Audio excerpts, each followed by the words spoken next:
नमस्कार साथियों, स्वागत है आपका हमारे चैनल भगवत गीता वाईटी पर। यहाँ हम श्रीमद् भगवत गीता के हर एक श्लोक को बहुत ही सरल और गहरी भाषा में समझते हैं, ताकि उसका सार हमारे जीवन को बदल सके। आज हम जिस श्लोक को समझने जा रहे हैं, वह है अध्याय 2 का 45वां श्लोक, संस्कृत श्लोक। भोगैश्वर्य प्रसक्तानाम तया परिच्ඡेदसाम व्यवसायात्मिका बुद्धिः समाधौ न विधीयते।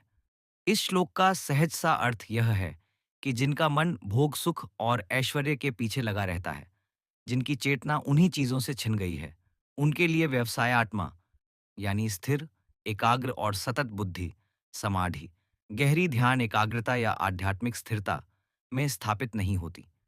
दूसरे शब्दों में कहें तो जब मन बाहरी सुख लोलुपता का बंदी बन जाता है, तो वह भीतर की ओर टिककर शांति, ज्ञान और सच्ची समझ तक नहीं पहुंच पाता।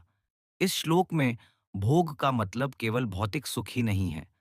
यह वह समूचा मनोवृत्तियों का समूह है जो इंद्रियों की तृप्ति, प्रतिष्ठा, प्रभुता और भोग की इच्छा से जन्मता है। ऐश्वर्य शब्द से अभिप्राय है सत्ता, वैभव, धन संपदा, सामाजिक सम्मान, वे सभी चीजें जो अक्सर हमारी पहचान का आधार बन जाती हैं। और त्या अपहृत चेतसाम यह दिखाता है कि जैसे जैसे मन इन चीजों के पीछे दौड़ता है, उसकी अंतर्निहित चेतना, कॉन्शियसनेस, उनसे छीनी जाती है, यानी मन का केंद्र बाहर चला जाता है। मनुष्य का ध्यान जब बिखरता है तो बुद्धि की प्रकृति भी बिखर जाती है। हमारी बुद्धि को व्यवसाय आत्मिका होना चाहिए। व्यवसाय कृति का अर्थ है लग्न, लगातार प्रयास और एकाग्रता। समाधि केवल एक योग स्थिति नहीं, यह वह मनोवैज्ञानिक क्षमता है जिसमें विचारों का शोर शांत हो जाता है और कर्म ज्ञान अनुभव का एक तीव्र फोकस बनता है। जब मन लगातार तृप्ति खोज में लगे रहता है, तो वह फोकस पैदा नहीं कर पाता, ध्यान की गहराई नहीं बनती और इसी कारण उन्नति की संभावना घटती चली जाती है। आधुनिक जीवन में इसका स्वरूप हम रोज देखते हैं। टेक्नोलॉजी आधारित तात्कालिक सुख, सोशल मीडिया की सूचनाओं का अंबार, उपभोग संस्कृति, ये सब हमारे ध्यान को छोटे-छोटे टुकड़ों में काट देते हैं। एक युवा जिसने सफलता को मानदंड बना लिया है, लाइक्स, फॉलोअर्स, ब्रांड, सैलरी, उसके लिए गहराई वाली पढ़ाई, कठिन श्रमशील अभ्यास या साधना टिकाऊ नहीं रह पाती। यही कारण है कि वह सतत विचलित रहता है, थोड़ी जीत पर उत्साहित, थोड़ी हार पर गिर पड़ता है। गीता कहती है कि अगर ऐसे चलो तो समाधि, स्थिर बुद्धि की स्थापना संभव नहीं। पैदाइशी तर्क भी यहाँ छिपा है। बुद्धि तब तक विकसित नहीं होती जब तक उसे निरंतर अभ्यास और अनुशासन नहीं मिलता। जैसे किसान का खेत तभी उपज देता है जब बुवाई, पानी, जुताई सब नियमित हों। अगर किसान हर हफ्ते नए नए तरीकों में उलझा रहे और रोज नए बीज लगा दे तो फसल सही नहीं होगी। इसी तरह जीवन के भी व्यवसाय, नियमित अभ्यास ही बुद्धि को गढ़ते हैं। भोग प्रधानता उस नियमितता को तोड़ देती है। इसका नैतिक और सामाजिक आयाम भी बड़ा है। जब व्यक्ति अपने सुख लाभ को जीवन का केंद्र बना लेता है, तो निर्णय प्रक्रिया स्वार्थी हो जाती है। वह छोटा मोटा सत्य भी छोड़ देता है, रिश्ता मूल्य गिरते हैं और लंबे समय में सामूहिक नैतिक पतन होता है।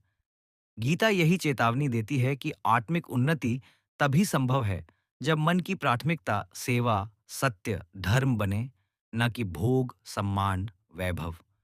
पर यह बात कठोर ज्ञान देने के लिए नहीं है, बल्कि यह एक सकारात्मक बदलाव का पाठ भी है। यदि आप महसूस करते हैं कि आपका मन भोग लोलुपता में फंसा है, तो छोटे-छोटे कदम आपको व्यवसायत्मिक बुद्धि की ओर ले जा सकते हैं। पहला कदम जागरूकता है। हर दिन 2 से 3 बार खुद से पूछिए, मैं अभी किस लिए काम कर रही हूँ? मेरा उद्देश्य क्या है? दूसरा कदम साधारण अभ्यास है। डिजिटल डिटॉक्स, भोजन सादगी, नियमित ध्यान 10 से 15 मिनट और एक निस्वार्थ सेवा का काम। तीसरा कदम स्थायित्व। छोटे लक्ष्य लेकर 21 दिनों का अनुशासन अपनाइए। हर दिन एक ही काम बिना विघ्न के कीजिए। छोटे समर्पण बड़े परिवर्तनों का बीजारोपण करते हैं। व्यावहारिक उदाहरण से समझिए। एक विद्यार्थी जो केवल अंकों और अंकतालिका की चिंता करता है, पढ़ाई के दौरान बार-बार विचलित होता है। पर जो विद्यार्थी पढ़ाई को अपने धर्म, स्वधर्म मानकर लगन से करता है, उसकी बुद्धि व्यवसायकृति पा लेती है और गहन समझ उत्पन्न होती है। एक कर्मठ कर्मचारी जो सफलता को जीवन की परिभाषा मान लेता है, वह नैतिक समझ खो सकता है। वही कर्मचारी यदि निष्काम भाव से टीम और कार्य के उत्कर्ष हेतु काम करे, तो उसका मन स्थिर रहेगा और उसका काम भी अधिक गुणवान होगा। यहाँ एक विनम्र परंतु निर्णायक आश्वासन भी है। बदलाव संभव है। भोग की प्रवृत्ति को पूरी तरह मिटाना लक्ष्य नहीं। लक्ष्य है उस प्रवृत्ति को नियंत्रित करना ताकि वह आपकी बुद्धि और साधना का केंद्र न बने। धीरे धीरे जब आप दैनिक अनुशासन और आत्मनिरीक्षण से चलते हैं, तो मन की केंद्रिता लौटती है और समाधि के छोटे छोटे अनुभव आने लगते हैं। पहले मिनट लंबे ध्यान, फिर स्थिरता और फिर गहरी आंतरिक शांति। सार यह है कि गीता हमें कहती है, इंद्रिय सुखों और वैभव के पीछे लगा हुआ मन समाधि की ओर नहीं बढ़ सकता। यदि आप चाहते हैं कि आपकी बुद्धि व्यवसायत्मक बनकर समाधि तक पहुंचे, तो आज ही से छोटी साधनाएं शुरू करें। भूमिका स्पष्ट करिए। आपका स्वधर्म क्या है? प्रतिदिन छोटे ध्यान और स्वाध्याय का समय रखिए। भोग आसक्ति के लिए सीमाएं बनाइए और सेवा भाव विकसित कीजिए। ये साधारण कदम आपकी बुद्धि को केंद्रित करेंगे और जीवन में स्थिरता व अर्थ लाएंगे। यदि यह व्याख्या उपयोगी लगी हो, तो वीडियो को लाइक कर दीजिए। नीचे टिप्पणी में बताइए कि आप किस छोटे से अभ्यास से शुरुआत करना चाहेंगे और हमारे चैनल भगवत गीता वाईटी को सब्सक्राइब कर लें ताकि हम साथ साथ गीता के इन अमूल्य पाठों को जीवन में उतारते रहें। धन्यवाद। जय श्री कृष्ण।